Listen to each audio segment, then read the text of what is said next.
पता तो चलेगा ना कि कौन आदिवासी है और कौन अन्य धर्म में है। सरकार को बस एक आदेश से उस रैंप को हटा देना चाहिए था।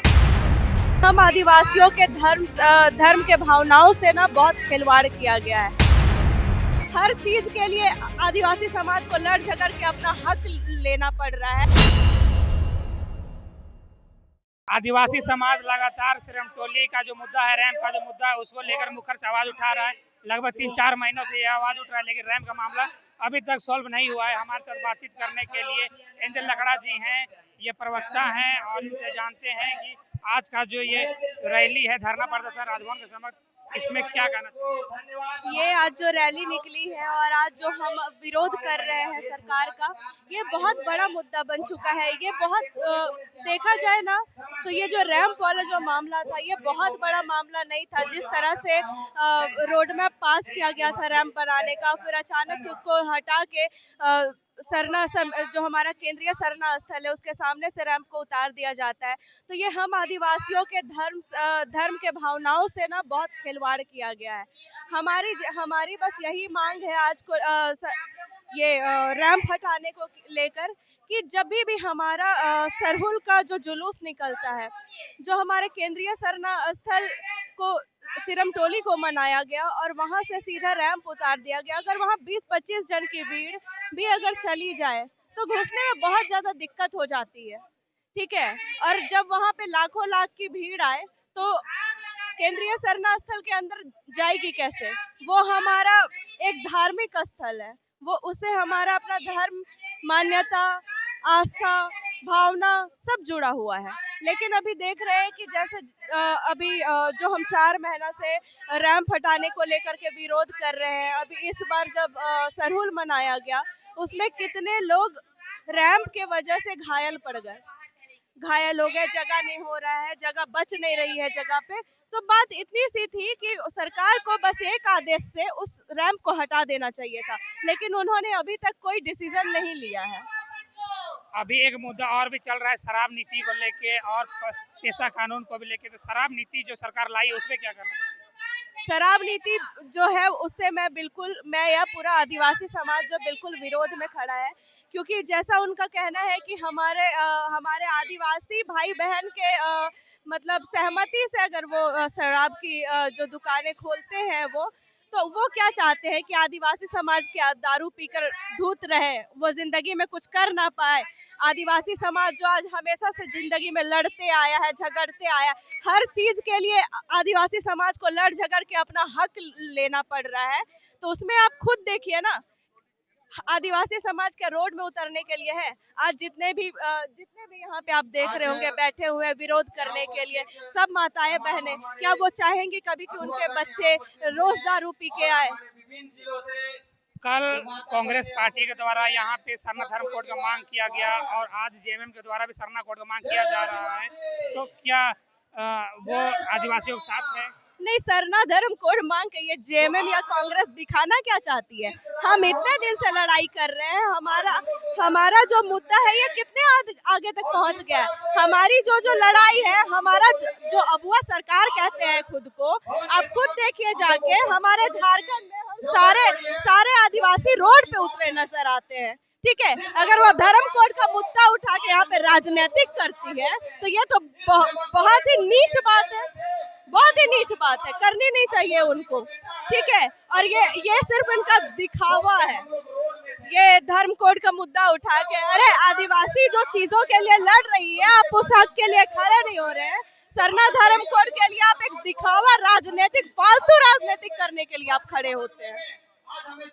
अभी जातिगत जनगणना होनी है, तो जेएमएम और कांग्रेस कह रही कि यदि सरना कोड नहीं दिया जाता, जातिगत जनगणना नहीं होने दिया जाएगा। ये जितने भी आदिवासी, ठीक है, खुद को कहते हैं जो धर्म परिवर्तन कर लिए हैं, धर्मांतरण कर लिए हैं, ठीक है, उनको बचाने का सीधा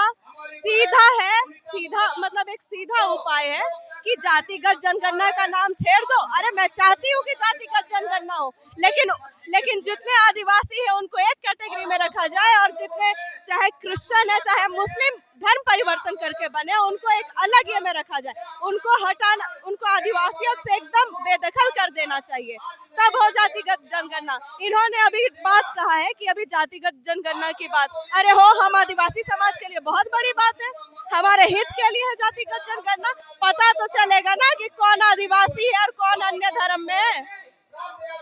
तो क्या जो धर्म परिवर्तन कर लिए हैं, दूसरे धर्म को मानते हैं, वो आदिवासी होने का लाभ उठा रहे हैं? बिल्कुल उठा रहे हैं, पूरा आदिवासी का आरक्षण उठा ले रहे हैं, उधर से अन्य धर्म का भी फायदा उठाते हैं, हमारा आदिवासी का जो आरक्षण आता है उसका भी फायदा उठाते हैं। तो क्या करे जो सरकार है, जो अगुआ सरकार कहते हैं कि आदिवासियों को गुमराह करने की कोशिश कर रही है? ये बिल्कुल पूरी तरह से गुमराही कर रही है। आज तक अगुआ सरकार, हम लोगों ने इतना मतलब हम लोगों का एक भरोसा था उनके प्रति, अबुआ सरकार कह के आदिवासियों को अपने साइड किया, उन्होंने भरोसा दिलाया और आज भरोसे के साथ खेल रहे हैं। लेकिन जो नया शराब नीति है उसमें कहा गया है कि आदिवासियों को ही उसका लाइसेंस दिया जाएगा। क्यों दिया जाए लाइसेंस? आदिवासियों को ही क्यों दिया जाए लाइसेंस? हम लोग चाहते ही नहीं है कि यहाँ पे शराब बंद कर दिया जाए, नहीं बने शराब झारखंड में आना ही नहीं चाहिए। ठीक है, हटा दिया जाए, हम लोगों को इससे कोई आपत्ति नहीं है, ठीक है। लेकिन सबसे बड़ी बात जो है वो हम आदिवासी को लाइसेंस देके क्या हमारे पूरे समाज को बर्बाद करना चाहती है, बर्बाद करना ही चाहती है। इसीलिए आज देख रहे हैं जितने आदिवासी भाई बहन माता बहन जितने लोग हैं सब के सब रोड पे आ गए हैं। लेकिन आदिवासी समाज में पहले से ही जो पूजा पाठ है उसमें हड़िया और शराब का सेवन किया जाता है, चढ़ाया जाता है। हड़िया और दारू हमारी एक पारंपरिक ये है जिसको हम लोग अपने पूजा पाठ में भी चढ़ाते हैं, ठीक है। वो बिल्कुल एक नेचुरल तरीके से तैयार किया जाता है और उसका कोई साइड इफेक्ट नहीं है। आप चाहे दवाई रोज खाइए, चाहे आप दारू रोज पीजिए, सबका साइड इफेक्ट है। लेकिन हम उसको पूजा पाठ में, वो हमारी परंपरा और हमारा जो पूर्वज रहा है शुरू से इससे पूजा पाठ किया है, तो पूजा पाठ किया है, पारंपरिक है हमारा, तो इसका मतलब ये नहीं कि पूरा आदिवासी समाज को दारूबाज बना दिया जाए। अच्छा, अभी देखा जा रहा है कि खासकर जो आदिवासी समाज के युवा हैं वो बढ़ चढ़ के हिस्सा नहीं ले रहे इस आंदोलन में, इसका क्या कारण है?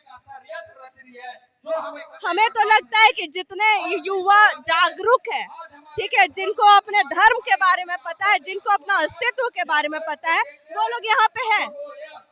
कुछ लोग हैं कि काफी दूर दूर से रहते हैं, वो आ नहीं पाते हैं, ठीक है, लेकिन वो साइड से भी हमारी हेल्प कर रहे हैं, वो हमारे साथ ही है, इस आंदोलन में खड़े हैं।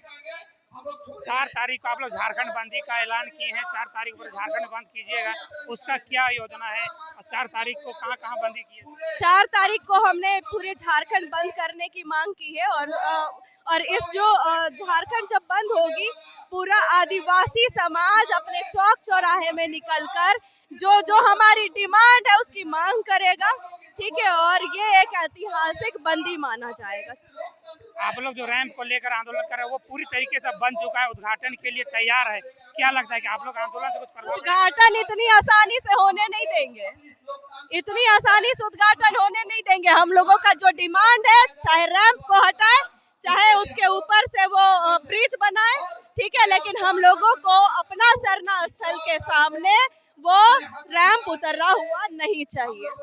जिस तरीके से पुलिस बल लगा के उसको बनाया गया उसी तरह से उद्घाटन भी तो किया जाता है। तो वो तानाशाही करेगी और हम सह लेंगे? आज इसी का तो लड़ाई लड़ रहे हैं। आदिवासियों को शुरू से ही दबाने का काम किया गया है। कुछ अपने ही आदिवासी भाई बहन लोग हैं, ठीक है, जैसे कि यहाँ आदिवासी हमारे सीएम भी है, ठीक है, लेकिन उनको आज हमारी भावना नहीं दिख रही है, हमारी आस्था नहीं दिख रही है, ठीक है। तो ऐसे कुछ लोग हैं जिनको अपने अस्तित्व से कोई फर्क ही नहीं पड़ता है, तो वैसे लोगों को दरकिनार करके जो हमारी आस्था है, जो हमारा भावना है और जो हमारा सरना स्थल है, उसको बचाने के लिए हमें लड़ना होगा और हम लड़ेंगे। और ये आंदोलन तब तक चलेगा जब तक हमारी मांगे पूरी नहीं हो जाती, जब तक रैंप को हटाया नहीं दिया जाता और उद्घाटन तो करने नहीं देंगे। एंजल लकड़ा जी को आप सुन रहे थे, उनका कहना है कि जब तक रैंप को नहीं हटाया जाता है तब तक आदिवासी आंदोलन करते रहेंगे और जो भी शराब नीति है उसमें मुखरता से अपनी बात रखे ये। और आप देख रहे हैं कि आदिवासी समाज लगातार मुखरता से अपनी बातों को रख रहा है और जो सिरमटोली रैंप का मामला है उसको लेकर लगातार 3-4 महीनों से, लगभग 4 महीना हो गया आंदोलन चल रहा है, लेकिन रैंप बन के तैयार है। और इनका कहना है कि जब तक रैंप नहीं हट जाता तब तक ये शांत नहीं बैठेंगे। और सरकार जो है वो रैंप के उद्घाटन के लिए लगी हुई है, लेकिन यह कहना है कि जब तक रैंप नहीं हटता उसका उद्घाटन तो नहीं होगा और ये लगातार बने रहेंगे, इसी तरीके से अपनी आवाज़ों को बुलंद करते रहेंगे। आज राजभवन के समक्ष ये धरना पे आए हैं और धरना बैठे हैं आदिवासी समाज, और इनका कहना है कि 4 तारीख को पूरा झारखंड बंद होगा और आदिवासी समाज पुरजोर इसका विरोध करेगा। आप बने रहिए हमारे साथ और देखते रहिए झारखंड एक्सप्रेस 24/7 न्यूज।